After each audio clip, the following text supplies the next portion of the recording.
It was later in the morning when that call was made to 911 from one of the surviving roommates' phones to report an unconscious person.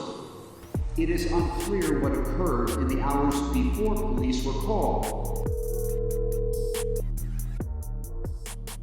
911, location of your emergency. Hi, something is happening. Something happened in our house.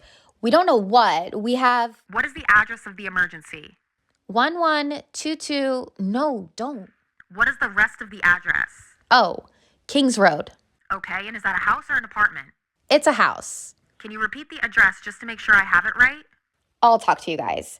We live at the right, so we're next to them. I need someone to repeat the address for verification. The address? 1122 King Road. And what's the phone number you're calling from?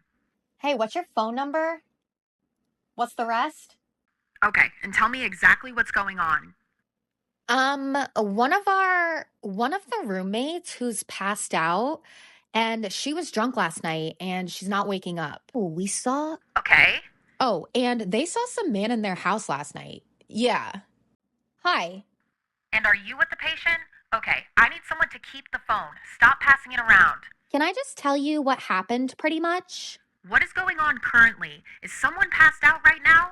I don't really know, but pretty much at 4 a.m. Okay, I need to know what's going on right now. If someone is passed out, can you find that out? Yeah, come on.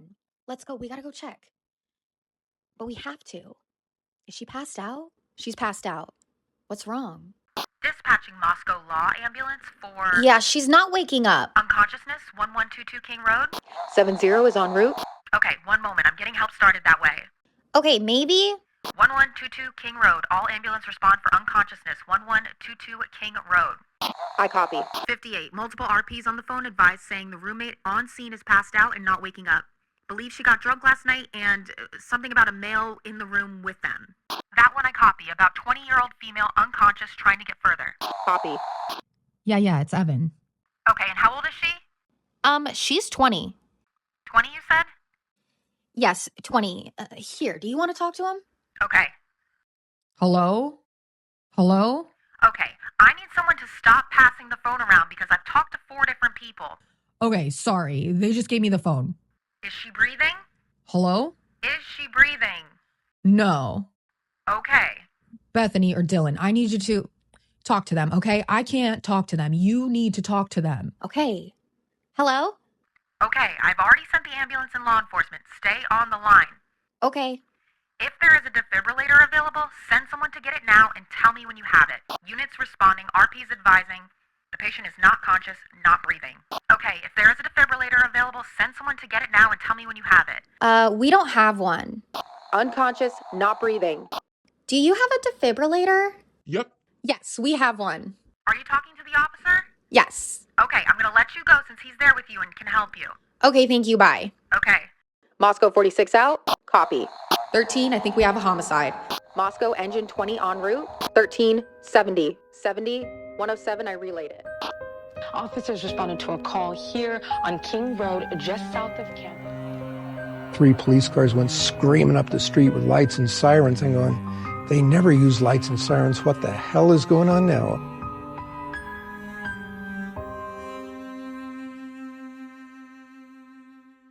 The release of the 911 call transcript confirms many beliefs we've staunchly held true for the last 2.5 years. Specifically, the transcribed dialogue reveals the caller's callous disregard for our 4 victims, their friends, whose butchered bodies were left lying limp in pools of their own coagulating blood. The lack of concern or urgency in their words is quite chilling, but it's the conscious decisions made by Bethany, Emily, and Hunter to lie by omission regarding the state of the decedents that is most shocking and inculpates each of them in, at minimum, the conspiracy to cover these murders up. Innocent self-preservation, frozen shock phase, or the dozen other ridiculous excuses for the delay and dubious report of an unconscious person are no longer viable because these individuals lied. Period. I have no doubt in my mind that the call was planned and rehearsed before 911 was dialed. In fact, I believe the call was coordinated with the help of law enforcement, whose presence in the neighborhood in the early morning hours of 11/13 is, in my opinion, as sinister as it appears. We already know that MPD never intended on honestly investigating or solving these murders. It's not a stretch to conclude that they were, at minimum, informally notified many hours before noon, assisted in the scene cleanup, and orchestrated the cover story. MPD's narrative is evident in Bethany's words on the 911 call, as well as in the recently released text between the so-called surviving roommates. Bethany could hardly wait to tell the operator about the strange man in their house around 4 a.m., yet opted to exclude anything pertinent to the conditions of the victims or the obvious gravity of the situation. Regurgitating the narrative for the dispatcher was far more important to her than getting help or reporting the deaths of her roommates. So miss me with those trauma response excuses. People who spoke with them in the aftermath of what they encountered shared this with me, that the officers confronted a sea of silent students. The officers hear one word: dead. The initial responding officers from MPD are Shane Gunderson, Mitch Nunez, and Corbin Smith.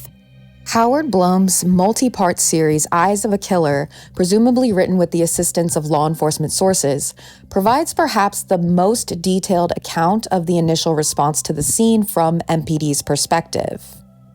He writes, quote, "It was 11:58 a.m. on Sunday, November 13th, 2022, when the notification of an unconscious person at a residence at 1122 King Road, Moscow, was passed on to Sergeant Shane Gunderson. Gunderson, who on that day was midway through a 12-hour shift that had started at 6 a.m., was running the operations division at the sparklingly modernistic, it had opened barely 11 months earlier, South View Avenue Police Headquarters.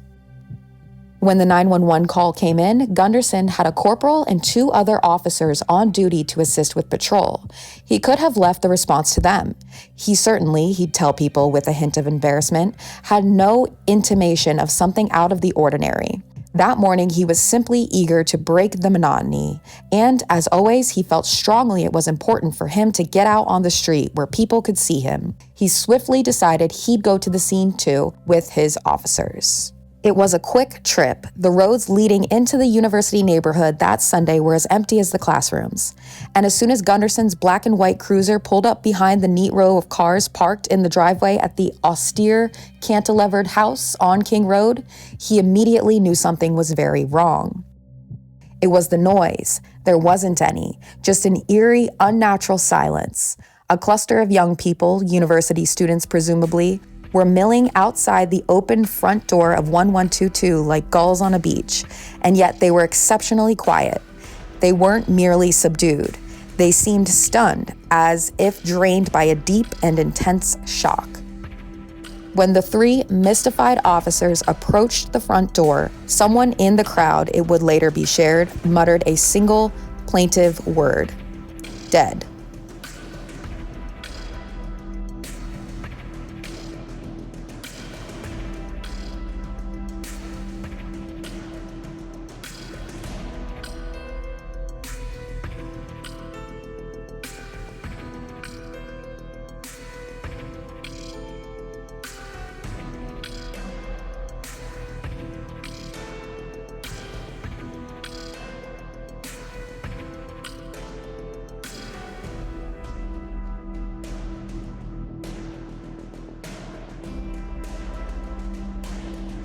What struck me is, it's not like Hollywood. It's not a scripted thing. It's not like what you would see on a TV set. That was a raw, emotional breakdown of 2 girls that were scared for their life. There's part of me that knows that, like how that house was, there's a lot of pranking going on. There's a lot of partying. So there's part of them that was probably thinking, is this a prank? Am I getting messed with? I know for a fact my daughter loved pranking people. So my heart goes out to those 2 girls.